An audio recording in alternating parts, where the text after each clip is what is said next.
Emery Hunt, the czar of the Playbook Hero Football Game Plan at the 2022 East-West Shrine Bowl in Las Vegas, Nevada, with outstanding wide receiver Stanley Berryhill. How you doing, man? Appreciate you Good. taking time. No problem. How are you? Now, you came from the great Sun Devil program. I said that for a reason. I wanted to see your reaction. That's the Man. first question I want to ask. Why is that rivalry so intense? Man, it's crazy. Being from Tucson, I mean, growing up, you know how crazy it is. I remember one time I went to a U of A game, and it wasn't even the rivalry game, but I had baseball practice before, and my Little League baseball colors were ASU colors. And I was getting booed, and I was like an 11-year-old kid, like, wondering, why am I getting booed? And I realized that I was wearing the colors, and I was like, oh, man.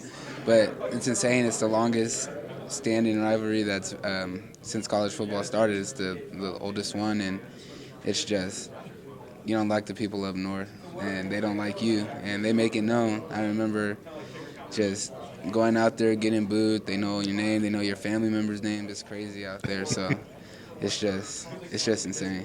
Yeah, it's amazing how the college rivalry is in this sport. Our rival, I played at University of Louisiana. Our biggest rival was UL Monroe, Yeah. and so it was the same thing. La Tech was another one, same thing. So I get it, and I also want to ask. I'm from an era where I remember how dominant Arizona was as a football program. Yeah. I'm talking bear down. I'm talking about the Desert Swarm defense. Yeah, of Talk course. about those eras. I feel like you're a sleeping giant. You've been through the program. You're starting to see it slowly trend back upwards. Yeah. How far away are the Wildcats? In your mind, how good of a sleeping giant is that? Are they ready to wake up? Yeah, they're ready, man. I mean, you see number one recruiting class in the Pac-12, number 21 in the country coming off a 1-11 season. Like, you never hear that anywhere. So Coach Fish and all the guys are doing great things, and we have some great young players that are going to be ready to step up to the challenge next year, and they're going to win some games, and in the next couple of years they're going to be one of the top teams in the Pac-12 like they have been in the past, but they're ready. It's going to happen sooner than everyone thinks, for sure.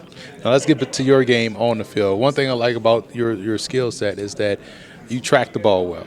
Sir. You really are able to weave and bob with the ball while it's in the air, and that's a huge part of playing a position. How much of that is dating back to your baseball background, but how much of that is just you playing a lot of football growing up? Because you could watch somebody say he played a lot of football growing up. Yeah. I mean, yeah, I think baseball helped because I tell people all the time when I get this question, it's you're tracking a little white ball in the air, and sometimes you can't see it. So, I mean, then you go from tracking a little white ball to a big brown ball. So it helps a lot. And, a lot of time people can't concentrate because the ball moves so much. But I think the baseball background has helped, and playing a lot of football also helped because I wasn't always just a receiver. I played quarterback. I played DB, so I've seen the ball. I catch punts. So I've seen the ball come very many different ways. So I think that's what helped a lot too. Then you talked about that, playing different positions that involve how you see the football. Yeah. How much of that kind of helped your route running as a receiver? Because, again, you've seen it on one side. Yeah, for sure. You've seen it from a quarterback knowing how you got to be in the right spot. How much of that has helped you? I mean, it helps a lot. I mean, you don't really think about it too much until you think about it. But as a DB, like when I played DB, it was all about knowing leverage and not letting the receivers get inside. So when I go to receiver, I know I got to get inside and stuff like that. And being a quarterback, it's all about landmarks, because if you're not in the right spots, then it doesn't matter how good you are as a football player. So that was my big emphasis as playing receiver, just make sure I'm in the right spot at the right time and just make all the catches that come my way. I want to ask this, and I asked this to a quarterback, and he gave me a quarterback answer. So I'm asking to a receiver, because you're going to give me the real answer. Yeah. Like, who's worse? You guys when you come back to the huddle when you're open, or running backs when they miss that block and try to come back and justify it? Which one of y'all is worse, and why is it y'all? I would say receivers are probably worse coming to the huddle, because a lot of times running backs won't admit won't tell you why they missed a block. They'll just kind of brush it under the rug. Receivers claim they're open a lot, and I'm guilty of this. You'll claim you're open, and they'll be like, all right. Then you go and watch it on film, and you weren't open, and you'll be like, well, I thought I was. It's just you get so anxious, you want the ball, so you always say you're open, even though maybe sometimes you're not. there's a lot of times where you do run open, and then they're like, all right. So it's that kind of like a check and balance type thing. But receivers are definitely worse. Where do you feel like your game is still being slept on?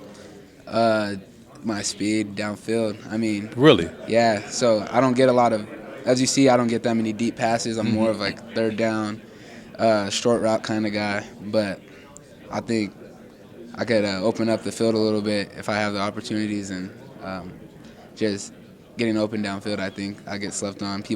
Many people don't think I could do that well because they haven't seen it. But if you go back and watch film from a couple years ago, I'm sure you could find some clips of me opening up the field. That's why a week like this is so critical. You get to showcase what you didn't show out there on the film in a different offense under a different structure. Now you get out here to really show and prove, and I'm excited for you, and I wish you the best luck moving forward. Sir. Thank you.